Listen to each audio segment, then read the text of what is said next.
the next topic that we're going to talk about is going to be how violently opposing Federalists and Anti-Federalists were mostly going to be Alexander Hamilton and Thomas Jefferson, how violently opposing their stances on a national bank was. During the process of creating a more stable country, we had this big question.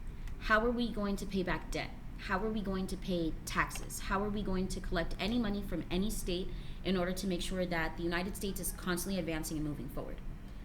Now, Anti-Federalists believed that every state should have their own government, which means every state would have their own way of collecting taxes, their own charge towards taxes, their own time of collecting taxes. They felt that that gave the states the most power and the most oversight of the way that their money was being collected, how much money was being collected, and also how that money was being used. The only thing is, if every state has their own form of procedure of collecting all these tax money, how do we make sure that it's fair for everyone? Like if one state has 5% taxes, but another state has 10% taxes, how is it fair to collect them at the same time? Another thing is, what if the bill is due on the 1st of the month, but states only collect taxes on the 15th or at the end of the month? So Federalists, what they believe, which is Alexander Hamilton, was that we need a national bank. We need a place where every state is required to submit the same amount of money on the same time period to the same place, so that way it's fair for everyone and all the debts get paid off quickly. Now, on paper, this seems like a really good idea, because how would we not want things to be more organized?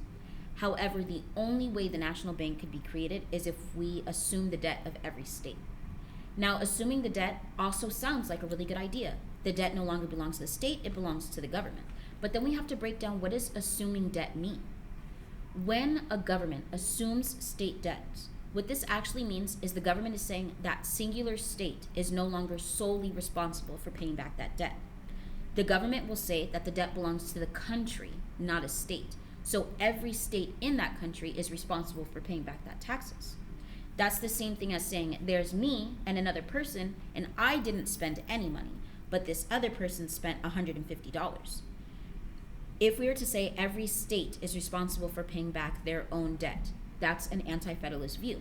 Then I would say I don't have any debt, so I don't have anything to pay back. That other state would say I have $150, I should pay $150. The only thing is, it's disorganized. For a Federalist, it would say, okay, that debt doesn't belong to just that person. We're going to give that debt to somebody else, and they're going to split that between me and that person. So now they pay $75 and I pay $75. Is it more organized? Yes, it's fair for everyone across the board.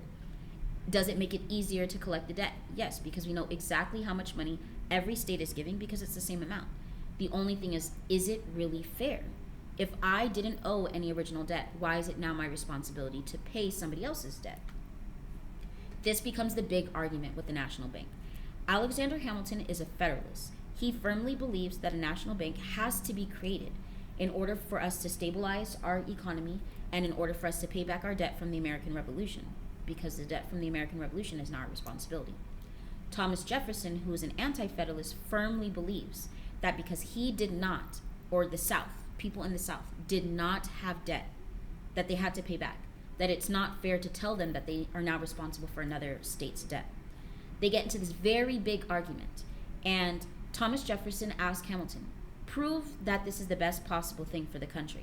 And Alexander Hamilton says it'll stimulate our economy, saying, if you have to work in order to get money in order to pay your taxes, that means you are now actively looking for a job. If you're looking for a job, that means more jobs are going to open because more people are looking for jobs and people are going to want to make money. If people are making money, they're not only spending money on taxes, they're buying food, they're paying for rent, they are shopping, they're doing things that will help keep the money constantly circulating in our economy. An economy that has money in constant circulation is an economy that grows. And that's just the way it's been for all of history. Alexander Hamilton says, once we start collecting a debt, once we start saying every person in every state is responsible for paying taxes, then we encourage every state to open up jobs. We encourage every state to open up shops. We encourage every state to say now that people are making money, they're going to want to spend money. He believes that that's the way that we benefit the economy. However, Thomas Jefferson says, how is that fair to people who didn't have debt to start with? Alexander Hamilton's response is the only reason why the South doesn't have any debt to pay for is because they use solely slave labor. Now, slave labor, you do not have to pay the slaves. They don't have any rights. There's nothing that we can do, and they're constantly expanding their slave population. So Alexander Hamilton's argument is the only reason why you don't have debt is because you have slave labor. And the reason why it's fair for you to pay the debt of other states is, one, because of reparations. You have to pay for your consequence. You do a bad thing, an immoral thing. So you're going to pay the consequences for using that form of labor. So Alexander Hamilton says the North is going to pay for utilizing money that put them in debt. The South is going to pay for the fact that they have slave labor, and it's wrong. So each side is thinking something completely different, and neither one of them is willing to compromise. Neither one of them is willing to say, you're right, or maybe that'll work. So they end up getting into this grand argument that ends up splitting the country in half based off of two thoughts. If you're an anti-federalist, you probably live in the South. If you are a federalist, you probably live in the North. Everybody in the North knows that slavery is wrong. So they're all looking to the anti-federalists saying, you in the South, the anti-federalists, are doing something wrong. You have to pay for the consequences. While the individuals in the South are anti-federalists looking at federalists saying, you are in the North, you're trying to force us to do something that doesn't really apply to us. You're trying to do something that only benefits you, and it's not fair. Now each side, the North and the South, the Federalists and the Anti-Federalists, look to their leaders to tell them, are we compromising? Are we working together? Are we fighting each other? What is the next step? Their leaders, being Alexander Hamilton and Thomas Jefferson, immediately say, we're fighting each other. That leads to the creation of our first two political parties.